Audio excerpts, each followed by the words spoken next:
আল্লাহর নবী বলেন, আলী প্রতি রাত্রে ঘুমাইবার সময় এক কদম কোরআন দিয়া ঘুমাইবা। হযরতে আলী বলেন, ইয়া রাসূলুল্লাহ, ইয়া হাবিবাল্লাহ, গো নবীজি কেমন ওয়াজ করেন বুঝি না।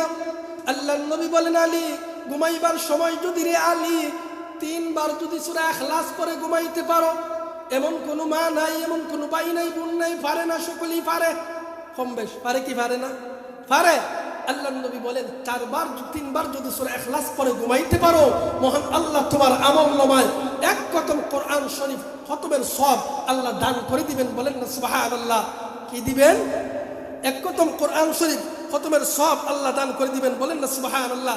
আল্লাহর নবী 3 নম্বর ওয়াজ করেন আলীকে সম্বোধন করে, আলী প্রতি রাত্রে ঘুমাইবার সময় জান্নাতের মূল্য দিয়া ঘুমাইবা। কি দিয়া? দুনিয়ার কোন এমন শিল্পপতি আছে জান্নাতের মূল্য দিত পারবো? আল্লাহ ওই কথাটা বলেন, যারা ঈমান আনছে, নেক আমল করছে, আজকে নেক আমল থেকে আপনি আমি ভিসিয়া তাকায় দেখেন নেক আমল করতে পারলে আল্লাহ রাসূল বলেন, আখলিস দীনাকা ইয়াকফিকাল আমালুল কালিল। নাজাতের জন্য অল্প আমল যথেষ্ট। আমার আমলটা যদি হয় রিয়া মুক্ত, আমার আমলটা যদি হয় অহংকার মুক্ত, আমার আমলটা যদি হয় আল্লাহকে পাওয়ার জন্য, আল্লাহ রাসূল বলেন অল্প আমল নাজাতের জন্য যথেষ্ট। আল্লাহ রাসূল বলেন, আলী তোমার প্রতি 3 নম্বর ওয়াজ, ডাইরেক্ট তোমার প্রতি 3 নম্বর ওয়াজ, ইনডাইরেক্ট আমার নবীর উম্মতের জন্য ইনডাইরেক্ট ওয়াজ। আলী রে প্রতি রাত্রে ঘুমাইবার সময় জান্নাতের মূল্য দিয়ে ঘুমাইবা। আল্লাহর নবীর সাহাবী হযরত আলী রাদিয়াল্লাহু তাআলা বলেন, নবী গো কেমন করে জান্নাতের মূল্য দিয়ে ঘুমাইবো? আল্লাহর নবী বলেন, আলী প্রতি রাত্রে ঘুমাইবার সময় যদি 3 বার, কয়বার? আরো জোরে বলেন, কয়বার? 3 বার যদি দুরূদ শরীফ নবীর নামে পড়ে ঘুমাইতে পারো। কি? আল্লাহুম্মা সাল্লি আলা মুহাম্মদ, আল্লাহুম্মা সাল্লি আলা মুহাম্মদ, বিভিন্ন প্রকারের দুরূদ আছে।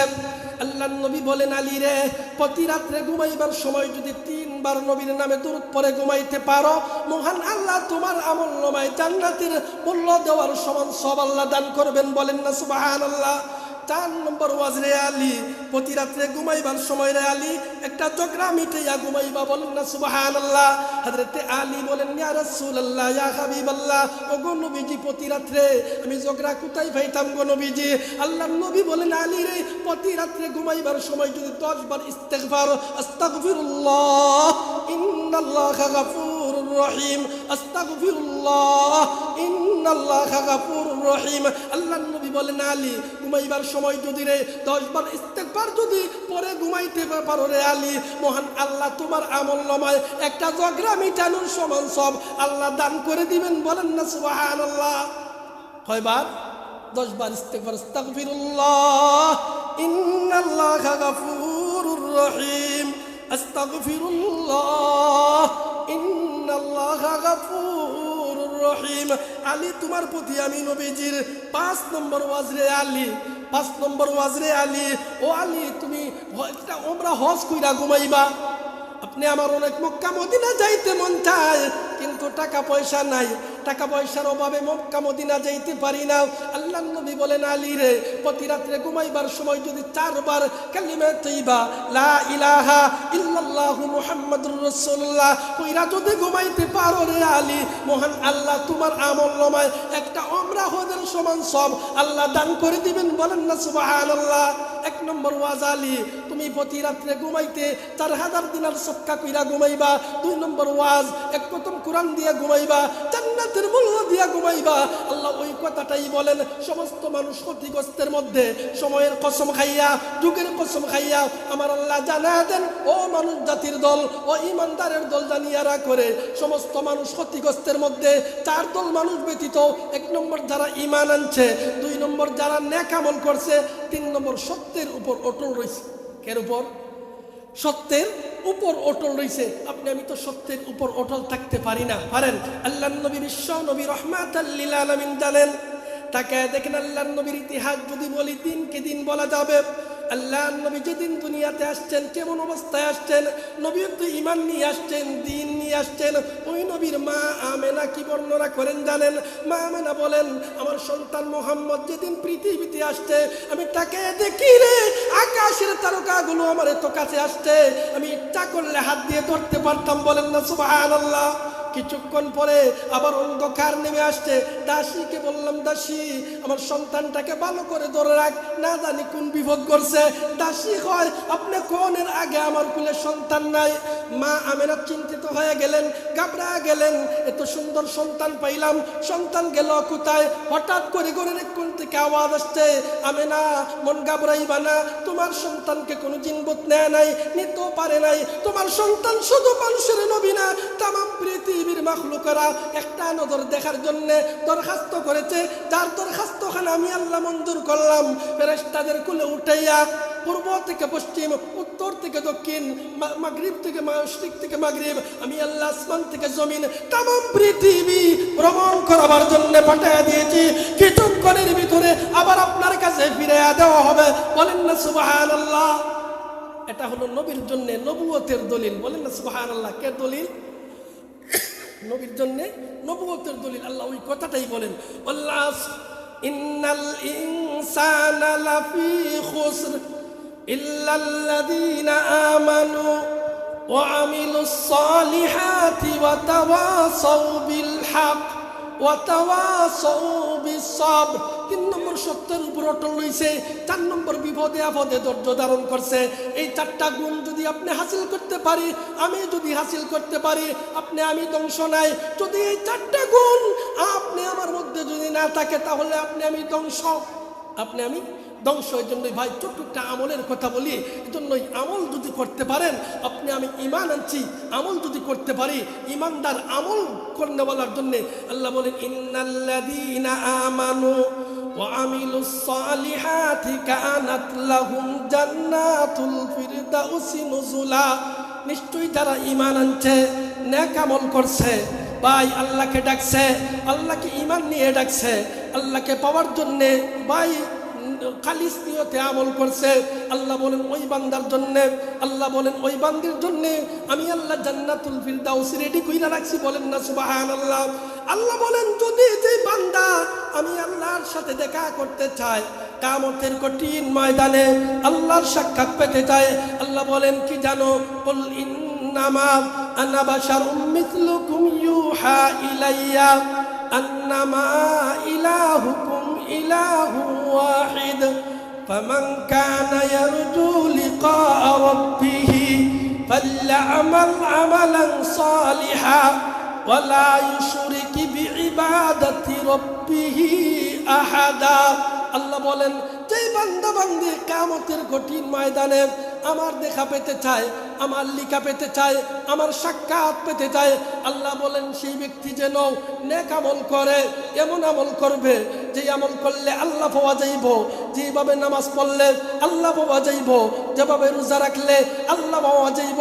আল্লাহ বলেন যদি আল্লাহকে পাওয়ার জন্য নেক আমল করতে পারো, শিরিক মুক্ত ইবাদত করতে পারো, আল্লাহ বলেন কাল কিয়ামতের কঠিন ময়দানে আমি আল্লাহ তোমাদের সাক্ষাৎ দিব। বলেন না সুবহানাল্লাহ।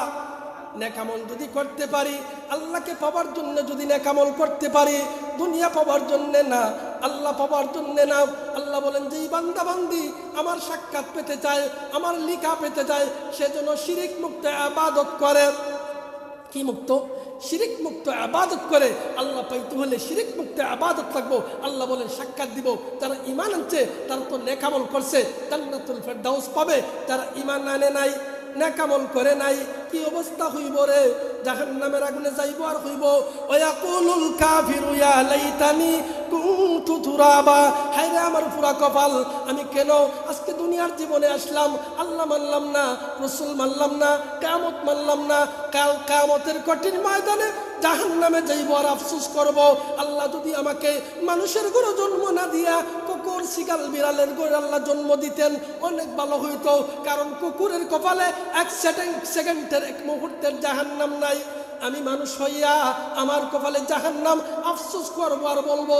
সেদিন আফসোস করার আগে আগে আল্লাহ সময়ের কসম খায়া আল্লাহ আপনি আমাকে জানিয়ে দেন, ও মানুষের দল, ও উম্মতের দল, জানিয়ে রাখরে আল্লাহ বলেন ওয়াল আস, সময়ের কসম। কেন কসম? সময়ের কসম, আল্লাহ বলে ইন্নাল ইনসানা লাফি খুসর, নিশ্চয়ই সমস্ত মানুষ ক্ষতিগ্রস্তের মধ্যে, তবে 4 দল মানুষ ব্যতীত। 1 নম্বর যারা ঈমান আনছে, 2 নম্বর যারা নেক আমল করছে, 3 নম্বর যারা সত্যের উপর অটল রয়েছে, 4 নম্বর সত্যের উপর অটল থাকতে গিয়া বিপদে আপদে ধৈর্য ধারণ করছে। মহান আল্লাহ এই মানুষদেরকে আল্লাহ ক্ষতিগ্রস্ত থেকে আল্লাহ বাঁচায় রাখছেন। এজন্যই ভাই ও দোস্ত, সময় একবারে অল্প। আমরা সারা ওয়াজ হবে যতক্ষণ, আমরা মুফাসসিরিনে কেরামদের কাছ থেকে ওয়াজ শুনবো, সাথে সাথে আমল করার চেষ্টা করবো। ওয়াজ শুনলাম, আমল করলাম না, এই ওয়াজের কোনো দাম নাই। আল্লাহ পাক রব্বুল আলামিন আপনি আমাকে এই 4টা গুণের উপর অটল অবিচল থাকার জন্য আল্লাহ তৌফিক দান করুন। মরণের সময় যদি ঈমান নিয়ে না যাইতে পারি, তাহলে এই জীবনের কোনো মূল্য আছে? আরো জোরে বলেন। এজন্য ঈমান নিয়ে কবরে গেলে, ঈমান নিয়ে যদি মারা যান, বা ঈমান অবস্থায় যদি মারা যান এক অবস্থা, বেঈমান অবস্থায় মারা গেলে এক অবস্থা, আপনি আমার কবরে ঈমান নিয়ে গেলে এক অবস্থা, বেঈমান অবস্থায় কবরে গেলে আরেক অবস্থা। এজন্যই ভাই ও দোস্ত, ঈমান নিয়ে কবরে কি অবস্থা হবে? আল্লাহর নবী বলেন ইয়াতিহি মালাকান ফায়ুজলিসানিহি ফায়াকুলান লাহু মার রাব্বুক ফায়াকুলু রাব্বি আল্লাহ فيقولان له ما دينك فيقول ديني الإسلام فيقول ما هذا الرجل الذي بعث فيكم فيقول هو محمد رسول الله صلى الله عليه وسلم وفيه فينادي مناد من السماء أن صدق عبدي فهفرشوه من الجنة وألبثوه من الجنة وافتحوا له بابا إلى الجنة। যেই মানুষটার জান আজরাইল ফেরেশতারা জাহান্নামে ফুল দিয়াও অপ্রার্থনা জানাইয়া বাহির করব রে, ঈমান নিয়ে কবরে যাইব, 2 জন ফেরেশতা মুনকার ও নাকির প্রশ্ন করতে আসবো, মার রাব্বুকা মার রাব্বুকা, প্রশ্নের উত্তর দিব রব্বি আল্লাহ। যখন প্রশ্ন করব মা দীনুকা, প্রশ্নের জবাব দিন দীনি আল ইসলাম। নবীজির ভাই প্রশ্ন করবো তোমার নবীকা, তোমার নবীকে। 3টা প্রশ্নের উত্তর দিতে কোনো অসুবিধা হইবে না। আল্লাহ ফেরেশতাদেরকে বলবেন, আমার ফেরেশতারা তাকায় দেখ, আমার বান্দা কবরে মুনকার নাকিরের প্রশ্নের জবাব দিয়েছে, আমি আল্লাহ খুশি, আমি আল্লাহ রাজি। 1টা 2টা না রে, সঙ্গে সঙ্গে আমার ওই বান্দার জন্য 77টা দরওয়াজা খুলে দে। বলেন না সুবহানাল্লাহ। ঈমান নিয়ে কবরে গেলে দাম আছে না নাই? ঈমান নিয়ে কবরে গেলে দাম আছে।